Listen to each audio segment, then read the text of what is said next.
Góðan daginn! Whoop. And I have my notes this time, so now I'm a little bit prepared this time. So yes, score one for the absent-minded person who, yeah. Anyway, so welcome to my project pile. My name is Gunnhildur. I'm an Icelander, live in Iceland, and in my project pile, named that way because I have projects and they are in piles. I talk about yarn, about knitting, crocheting, anything I sorry, I just ate something. Anything I discovered about like my newest discoveries about like yarn because listen, fibers. Woo! I also talk about what my plans are, what I've cast on, what I'm working on the rare occasion, because I'm not that productive in my mind, when I do manage to finish something. I also talk quite a bit about weather because the weather is important, and honestly I can always talk about the weather. Like this is thing about, I'm sure it's about like many other nationalities, but like in Iceland, I know the British do this too. We can always talk about the weather because it is forever changing. When I was a kid growing up, I heard that there are places on Earth where the weather is the same day in, day out, day after day, week after week apparently, and I was absolutely befuddled. What do people talk about then if the weather doesn't change? Years later I learned that they do still talk about the weather, just a little bit differently. Like in Iceland, as the joke goes, and I'm pretty certain it was either a Dutch person or a British person who said it first, but in Iceland, if you don't like the weather, wait 5 minutes, it's gonna change. And that is absolutely true. Like, not about today though. I mean, it's funny, I'm filming this on Sunday. It is the 7th of March 2021. I almost said 2020. Sunday. Today it is gluggaveður. It's such a perfect gluggaveður. Gluggaveður in Icelandic means window weather. Means that the weather is absolutely deceptive. It is a gorgeous day. We have blue, clear skies, a little bit of like misty whiteness up in the sky. I've seen a little bit of mist over the sea, a little bit of like just like the misty kind of fog, just like gracefully swirling along the mountains. The sun is shining. It is so hot in here, but I do have a window open. But the thing is, it is cold outside. And that's why it's called window weather. It looks fantastic. It looks like a warm, inviting summer day. You go out, you're gonna get chilly. But yeah, it's kind of funny because yesterday, Saturday, the day that I decided, I usually film on Saturdays, but yesterday I decided it's kind of like a relaxing day. It's a chill out and just do whatever. I decided not to film. Kinda wish I did, because that would have been more comfortable, because yesterday we had fog, we had rain. It was kind of funny though. No, and although in like in a about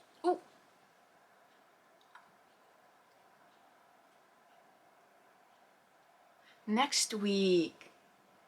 No, it's gonna be 2 weeks. Yeah, 2 weeks time. I will be filming on spring on Queenox, and that makes me excited because the sun, I have my curtains drawn and I can see the sun just over there. It's gonna be on the spring Queenox, even if it's gonna be sunny, I won't have to draw my curtains in order to film. It's gonna be fun. But rambling on about the weather. Well, not quite the weather, but about the like. So I told you last weekend, there have been earthquakes in the western part of Iceland, in the Reykjanes Peninsula, I think it's called. Very, very close to where our capital is, Reykjavik, where there are, I think, what, like 4 or 5 major named volcano thingamajigs. And I mean, obviously when you live in Iceland, there's always the risk of, like, if there's an earthquake, pay attention to the volcanoes, because that might trigger the buggers. And the hope was that it was just gonna be like a bubbly thing and just fade out. There is actually a little bit of funny story attached to that, because I work in my local grocery store and I think it was last Wednesday, there's a man and woman just having a bit of chat. Like, both have masks and they are, they are social distancing and they're having a conversation. And they're talking about the weather, because the weather has been so nice in my quarter. It's just been so mild, and considering the winter with the torrential rain that, almost absolutely devastated a neighboring town. I'm grateful for this. And this man and woman, they are talking about the weather and how it's so nice here where we are. And then they talk about the earthquakes, because, of course. Side note, they are over 20,000 by now. Good to be in eastern part of Iceland. But yeah, so the man and woman, they're just having a conversation.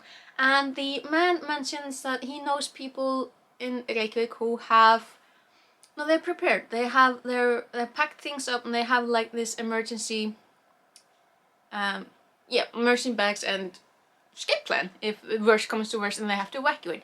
And for some reason, the woman takes us as like she seems a bit like insulted by it. She got really defensive, and I cannot fathom why. She just goes, well, people don't need to do that. They don't need to. And I'm like, with my mask on by the register, I'm like, excuse you? Because being prepared for the worst doesn't mean that you are expecting the worst. It means you are prepared for the worst. And then she goes, it's not like we're having a volcano eruption. I get home that same day, and I get news that they did indeed, around the same time the woman is like being insulted by the thought of people she doesn't know being prepared for the worst. At the same time, there's this meeting with the I cannot remember what it's called in English, Almannavarnir, and which is the public safety thingamajig. Yeah, so they had a meeting, and they actually say, so yeah, we might be expecting an eruption around the Brennisteinsfjöll, or the Keilir. 2 volcanoes. Brennisteinsfjöll, the sulfur mountains, they have been a bit active. Keilir, Keilir means something that's shaped like a, I can't remember the word, but it's like a pin. Like a bowling pin, bit like that. Goes like a cylinder, because it's shaped like the mountain's shaped like a cylinder. That's why it's called Keilir. Very simple. That one is going to be like, hey. So there's 2 volcanoes being like, should we erupt? Maybe. And the thing about this possible eruption is that because they noticed like a magma shoot or expansion in the area around. The thing about the peninsula is that it has a lot of cracks. It has a lot of channels. It has like, it's a bit chaotic. So they like this. The experts have been saying it's estimated. We are estimating. There's a possibility it might do this, it might do that. Your estimation. Be prepared. There might be nothing. It might be a small eruption. It might be days, weeks, months, years, possibly even decades long eruption, because last time this area erupted, it kind of took its weird long time. And it's kind of like 800 years overdue. So yeah, that might be, next time you come to Iceland there might be a volcanic eruption. between the international airport and the capital. Maybe. So that has been kind of like my week. Just very, very grateful that I do not live in that area. Like, just this morning I woke up, well, I woke up a little bit early, like somewhere around 8 in the morning, and I go check, I think it was Snapchat. I have a conversation there. You know, I have Viber with all my sisters, and I have Snapchat with 2 of my sisters and our childhood friends. And on the Snapchat conversation, my sister had put in that her daughter actually woke up to a, how did she put it? That big long one, like early in the morning or in the night, and she just woke up and just was shaking. She told her mother, this little darling who is, you know, about 14 years old. She said, I wasn't scared, that was fun. My sister and her fiance, they just slept throughout it. It's like, great! When are you coming over? Like, we will make space for you, okay? Just tell us when you hit the road, okay? Okay, thanks. So it's a bit like, I'm not worried. That is a bit of a lie. I am worried, but at the same time I do trust in the experts, and when they say that, honestly I think it has much more to do with the fact that we are raised, you know, when you're born and raised in Iceland, we are born and raised knowing that we live in a country, we live on an island that is active. And in my lifetime, I think there have been like 13 eruptions since, you know, the day I was born. And earthquakes, common. And we get the education of, why does the earth shake? What is happening? What causes volcanoes? Why is this happening? What are the plans? Because we always need to have active plans of like responses, evacuation, escape, what to do in an earthquake, what to do, you know, when the call comes, because likely in your lifetime that is going to happen more than once. Hopefully not a big one, but we can't tell. Like with an earthquake, there is no off button. With volcanoes, there isn't an off button. Excuse me. So,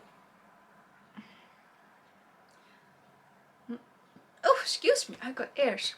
So yeah, the thing about like this education is to make sure, or at least give people information so that we aren't terrified, so that we don't panic too much. Like, of course people are gonna panic, it's like expected, like that's just life. But you have the information, you have more ability to, I don't know, reconcile with the fact that the earth is erupting. So be prepared. So, but it's like, it's so weird being on the other side of the country, being like, yeah, you have over 20,000 earthquakes, there might be a volcanic eruption in that area, and because then you start wondering, well, can we evacuate? Because the plan isn't to evacuate the capital. Like, that probably isn't going to happen because there's probably not going to be a need for it. There are certain areas that might be like neighborhoods. That's the word? I think that's the word, yes. Neighborhoods that would be evacuated to other areas, but the whole city probably not. Very unlikely. But it's still like,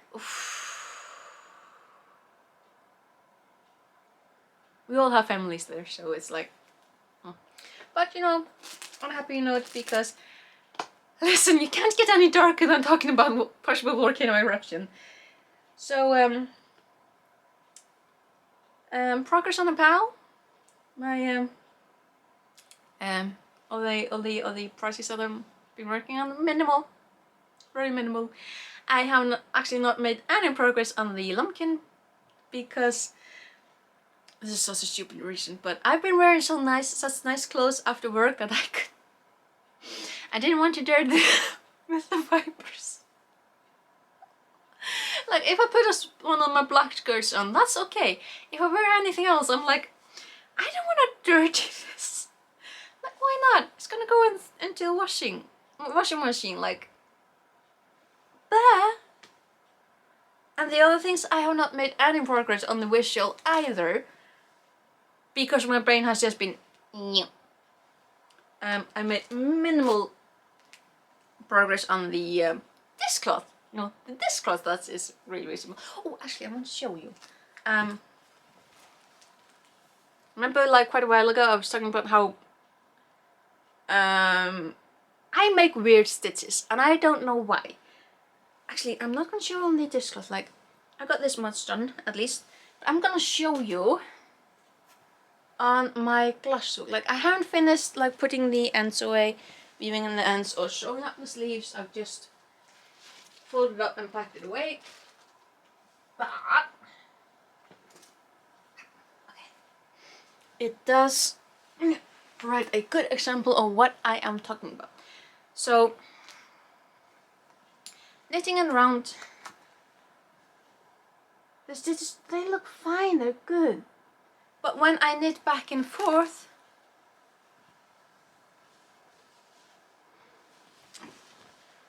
maybe you can see it better on the arcane. Look, they're twisted. And I could not figure out why, because I've been knitting the exact same way, whether I'm knitting in the round or back and forth.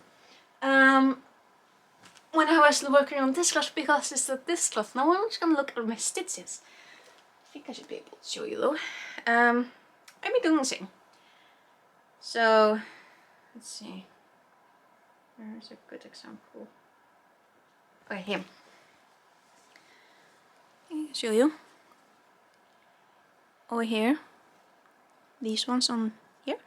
Stitches are twisted. So I changed how I enter the stitch. And now they are much just straighter. And the thing is, because every time I knit, this is gonna be awkward, but like usually when I knit, I think I can show you, I go here in front. That's how I do all my stitches in and around or otherwise. So I figured, I mean, it's a dishcloth, no one's gonna notice, so this is gonna be my experiment. So I started going to the back one. Yeah, in the back, and knitting that more straight. And I'm a little bit embarrassed to say, but that worked. So now I have to remember, like, I need to do not that when I'm doing the whistle, because I've been doing the twisty one all through, and when it's consistent, it looks really good. And I have no idea if you know, it's just, I have never noticed this before, so I don't know whether like when I took up knitting again, like, I don't know, but I figured that out now, so yay.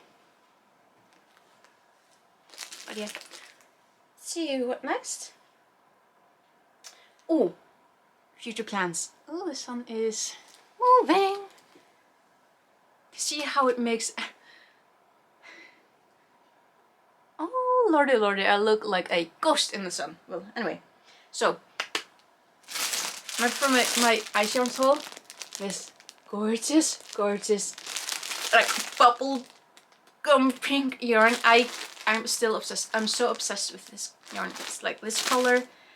I'm almost dreaming about it, and I've decided I want to make a cardigan out of this wonderful pinkness because it wants to be a cardigan. So maybe I'll use the Katla pattern that I made the other pink cardigan out of, that I'm going to make the at least one mohair cardigan with.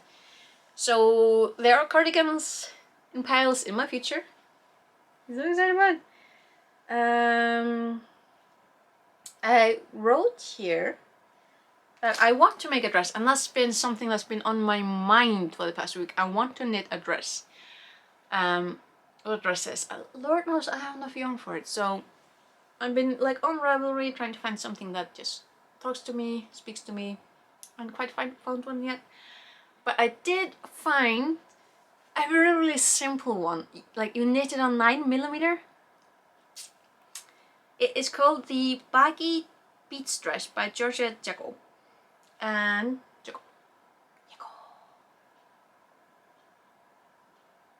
I wrote down, there it is.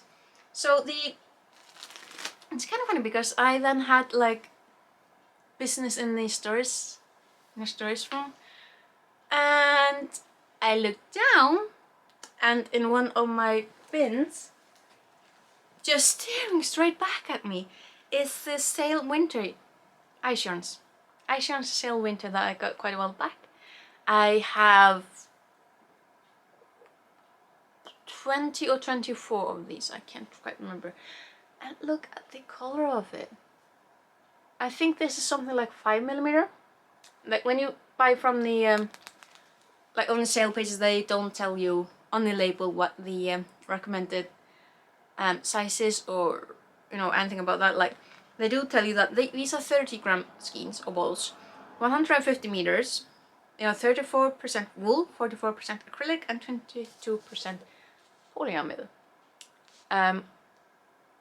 Judging by the thickness of it, I'm going to guess that this was something like 5mm. So I think that should be fine for the Baggy Beach Dress. And it is looking forward to it. The pattern, original pattern, uses like cotton.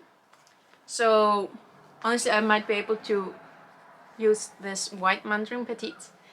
Probably doubled up to, for it to look like a little bit better. Move over here. Yes, thank you. But it's like, this pattern is so simple. And I know I shouldn't be adding to the project pile, but I want to make it. Because literally, there are no what was that? There are no decreases, there's no shaping. You just knit a sheath.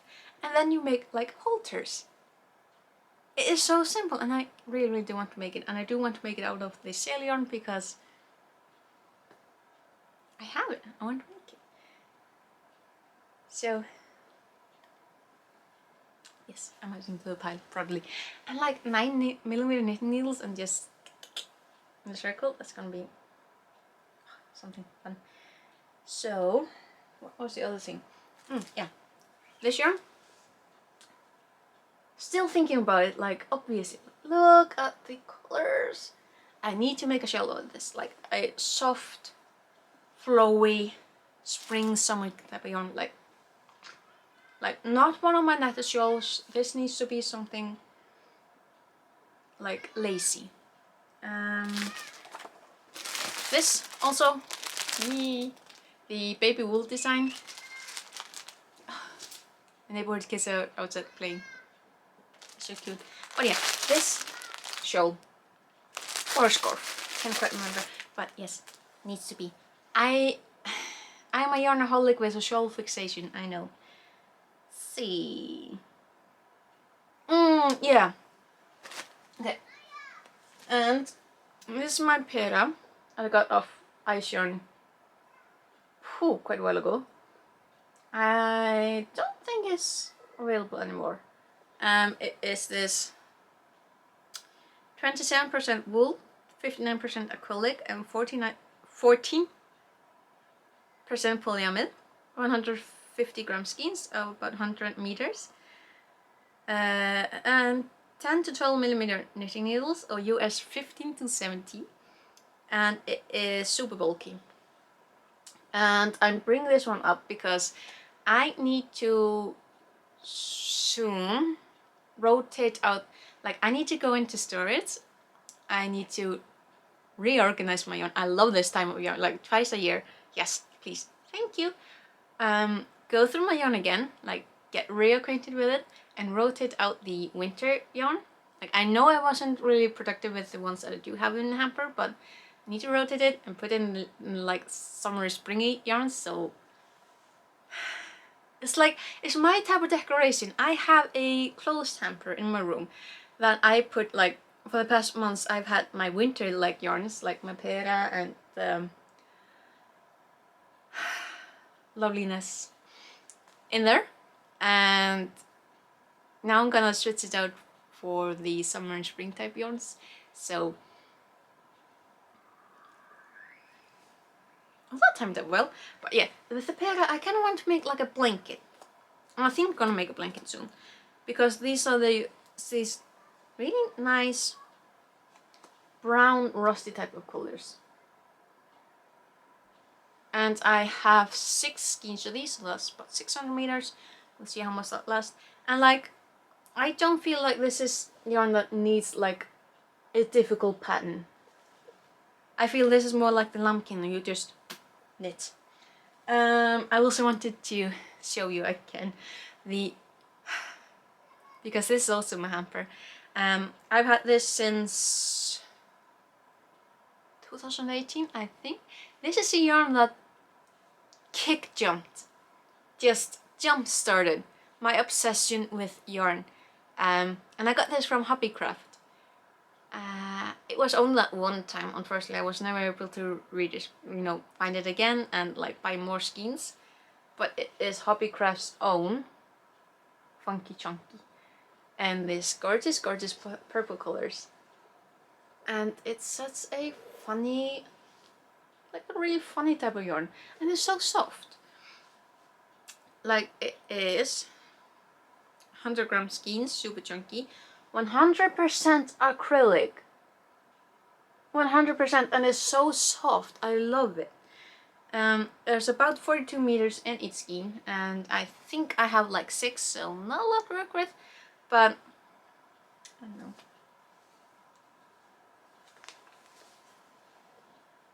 Kind of love them both. So, and I'm still on the fence, like, do I want to work something with it, or do you want to keep them like this? But this yarn deserves to become something. And I'm not sure if I want to make like a rug out of it. It would probably be its destiny, because I don't have a lot of it, but so pretty. Or like maybe just a small like square that I can just, throw on the bed or a couch or something. Just so pretty. You know how just playing around with yarn just makes you happy? Currently I can't have a cat, but this is honestly like the it's like a sidestep from having a cat. It's having yarn. Until I get my own home, my own house. I honestly, when I finally get my own home, I'm probably gonna get a cat. It's gonna be fun. Let's see. I wrote down here future plans: shawls, sweaters, cardigans. Oh my. So yeah, I also wanted to mention the jackpot candles. This one from one of the tins is the vanilla cupcake. I almost have finished. Now these I got 3 in a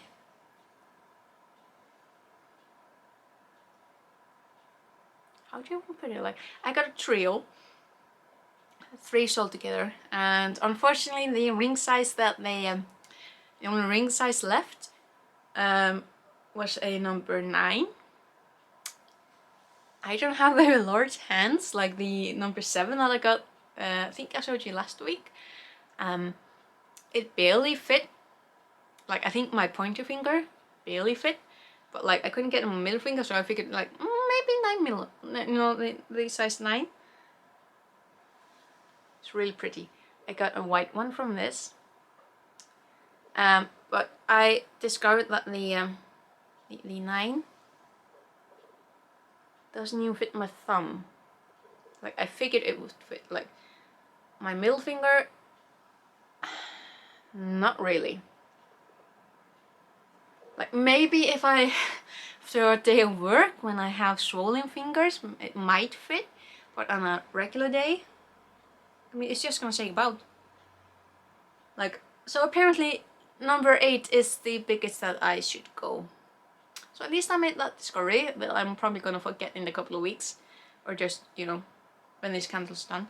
But at least it's a pretty ring.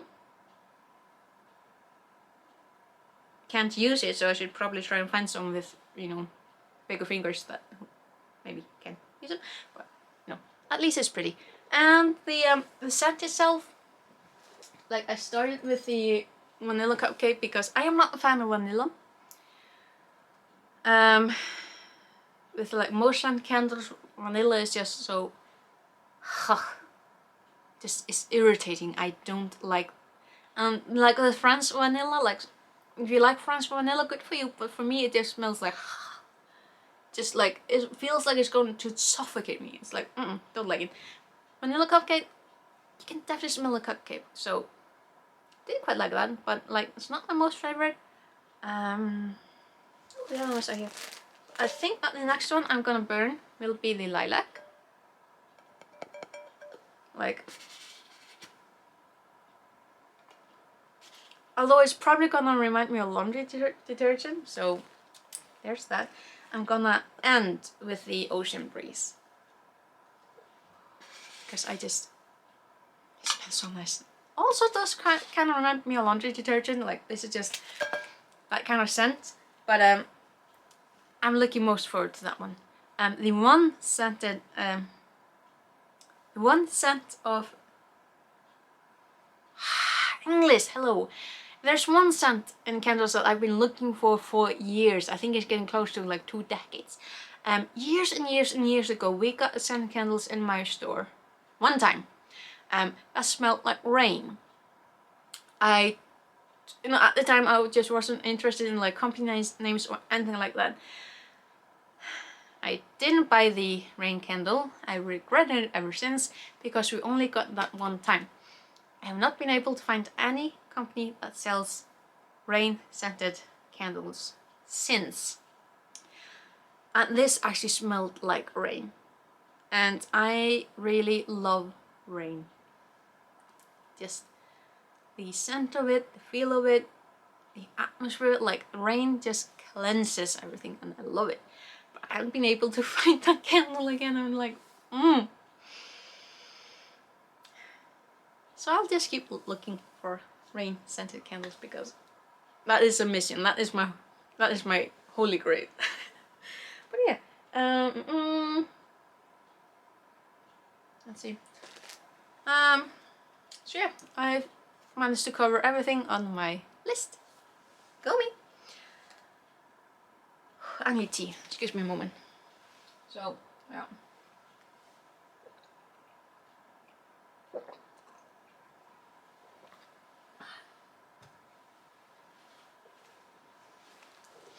Now, as for the other yarn that I got in like last week's haul, I haven't quite. No, I don't have as strong feelings for them as I do with the pink. The pink! But like the soft pink. And then the green and the lovely, lovely blue. I don't really know.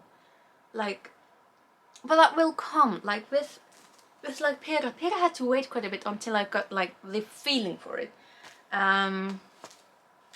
This yarn here, this I've had for quite a while. I'm first now getting a feel for, oh, I want to do that. It's not that I don't have enough patterns, it's just things don't like mesh until you give them time. And I am the kind of person I would much rather have like bunch of yarn because yarn makes me happy, and a bunch of patterns because patterns give me ideas, they give me possibilities. And because I know how my brain works. After 36 years, I really hope I figured out at least somewhat how my brain works. Because I have the kind of brain that just circles around. Like I start with something and my brain circles into other interests, other interests, other interests, other interests, and circles back to the same thing. Always moving forward a little bit, but it does circle back. So instead of trying to change how I work with, paying attention to how other people have fared with that endeavor, not a good idea because that doesn't work. What works better is to just accept that I'm gonna circle around and be as prepared for it as I can, which has actually kind of worked out for me. Like, I still haven't finished like woven in ends and finished some sleeves, but I did finish the project. I have managed to finish things took me very long time, considering, because I have this focusing issue with that. Unlike the autofocus on this camera, I cannot focus for very long. So when I do manage to focus, I'm just happy that I can. And I'm happy that I can work on the things that I'm working on while I can work on them. So, like with the Lumpkin blanket, I'm just happy that I managed to just finish the things that I have managed to finish, and I've gotten quite a bit done with it.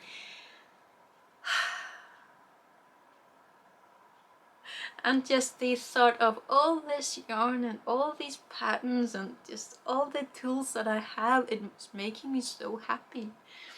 Because I know that when my brain circles around, I am prepared for the little bugger. I am prepared. And my brain knows that. It has actually calmed down in the past year. My brain has actually like gone from being like boom, boom, boom to it's slowing down a little bit. And you know, reading about, like, because I do that, I read about knitting and I read about all that, and studies done on like knitting or crocheting, because apparently when you take up like knitting and crocheting or just crafting, and you get yourself to settle down for a little bit, like not a whole day, like not hours after hours, just a couple of minutes, just a little bit, just peanut buns, and start on something, and you allow yourself to put it back down, and you pick it up again and you keep working on something, because working on specifically like yarn, and you're making something, and you're taking time to just be with yourself. And in many cases, like knitting and crocheting is a lot of counting. There is math. Like I saw one pattern on Ravelry, like completely boom, but one pattern on Ravelry is this absolutely gorgeous dress, and it's so pretty. And I'm reading the description, and you know the author is very upfront and says like this dress is made to fit the model. So when you're making it, you have to do some calculations, and my brain goes, uh-oh, calculations. Because one of the things that you don't get told in school is that you are going to be using math. But yeah, where was I? Yes. Working with yarn, because you're taking the time to settle down somewhere and focusing on something like a project. It has very positive effects on your behavior. It calms you down. Like we know that we who, you know, when we've been working on something, it is like we do maybe reachful language that is, you know, something that I would prefer not to repeat in front of a running camera that I'm then gonna upload to the YouTubes. But I mean, sometimes the language gets a bit strong and salty, but knitting and crocheting has positive effects on your mentality, on your patience. It calms you down, and it does help you with like living, to put it like somewhat in context. Like, oh, look at the sun, I am disappearing in the sun. But it does help you with, I mean, in my case, it does help me with anxiety. It helps me with, you know, being around people, because currently I can't remember if I told you before, but I have félagsfælni, which is social phobia. And for the past years, it has actually de-escalated into social anxiety, which in itself not good, but at least it isn't phobia. I have accepted that I have a phobia, which does help in combating it, combating it isn't the right word, it helps with working with it. The first step is to accept that you have phobia. Second is to accept that there is no fighting it, because as soon as you put it up in the context of this is a battle that I must fight, it is a losing battle. You are never gonna win. In my case, accepting that I have a phobia and working with it and figuring out, you know, where are my boundaries, what do I need to do for me, that helps. Knitting, crocheting, working with yarn has helped. Like, in my case, it has sped it up. Like, it's like, also, I probably said it before, but making these videos, sitting in front of a camera, and you know, nowadays, like in my first yarn related video, like my first videos on YouTube, I was very careful about not showing my face because I was not ready for it. I did not like seeing my face on either, you know, the camera or the screen when I was working with the editing and uploading. Like, and then watching it back, I'm like, no, I cannot handle seeing my face. That was just something that I needed my own time to work on, and just doing that on my own. What's the word? For myself. Like, not because someone else told me that I needed to. No one did. But it was something for myself. And like in my first yarn related video, which was actually the hobbycraft video, my haul, the giant box, happy memories. I was so very careful about not even showing my jaw. Like, I think that's the most that you can see in that video. It's my jawline. And when I noticed, I pulled back because I'm like, no, not my face. It was a big step, just sitting down in front of a camera and just talking to the camera and knowing that I was going to upload my face onto YouTube. And it's scary, really scary, but it did help me a lot. And you know, I've been working on a grocery store with maybe when you think about it, probably not the, like when you think about it, grocery stores, like working on cashier and stuff like that, you're in front of people, you're talking to people, you cannot escape people, you have to talk with them and communicate and be faced with negativity sometimes. But so that doesn't really sound like a place for a person with phobia, concerned with people, because being around people makes me terrified. People scare me, not persons, no individuals, that's fine. People. But it did help me. I mean, it did take me 2 weeks to get my courage to answer the store phone, but I did manage. I did it. Took me 2 weeks, but I did it. And yeah, I mean, that did help quite a bit. Like, sometimes it's too much, and it does trigger sometimes anxiety attacks. Not as often nowadays. But yeah, at least, I mean, having anxiety attack sucks. They hurt. Like, at least in my case, I just, no, thank you. But having anxiety attack does teach you what your boundaries are and how much is too much, and when you're reaching this point, back off. And I am lucky enough that the people that I work with, they are like, how do you put it, like cognizant of it, like they understand it. So if I say I can do this, I need to step back and just, you're gonna need to handle it. Like, just being able to say that is a big step. Knowing that my coworkers will step in and take over if it's too much for me, that does help a lot. Like, I haven't had to do that, but knowing that I can does help. So yeah, I do have my work to thank with my phobia mostly de-escalating into just anxiety, but I also have these videos because they have helped me a lot, and yarn. Because yarn has helped me calm down a lot too. Like, also, like, you have something this pretty and you can make something pretty out of it, and just makes me happy. So yeah, this has been yet another episode of me rambling.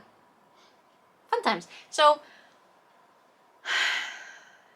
I am going to, like I keep saying, but I am going to keep my lumpkin blanket on the like front page of my to-do list. Try not to wear too nice clothes for the next week so I can finish it. Just keep working. Also just keep on the volcano watch, because who knows, there might be a volcano eruption. Also, I did try, I forgot to bring the container. But I have this colored conditioner, because you may remember that in October I had pink hair. So in March I'm aiming to have blue hair. And I get this, I cannot even remember the name of it because yay, product names. I have colored conditioner because it's so easy, like it washes out eventually, and so easy to apply yourself. Like, it almost looks kind of grey though. Oh, this was on sun. Hi sun. Also, it leaves my hair just so soft and happy because I'm actually conditioning it twice when I wash it. I need to put more blue in. Like, it's a rather patchy for my taste, but yeah. In October it was Pink October due to cancer awareness for, you know, cancer in females and female bodies, and it's blue in March because it's cancer awareness in males and male bodies. And that's important to me because family. That's for a later time, but I've been rambling on for quite a while. So, and also the sun is kind of like moving, so I'm like, yeah, the sun is putting a bit of stuff to me. But that is it for this week, and if you watched this long, thank you. That's quite a bit of rambling, but yeah. I will see you next week, and hopefully there won't be a volcanic eruption by then. If so, well, then it's gonna be. So, see you next week, okay? Bless, bless.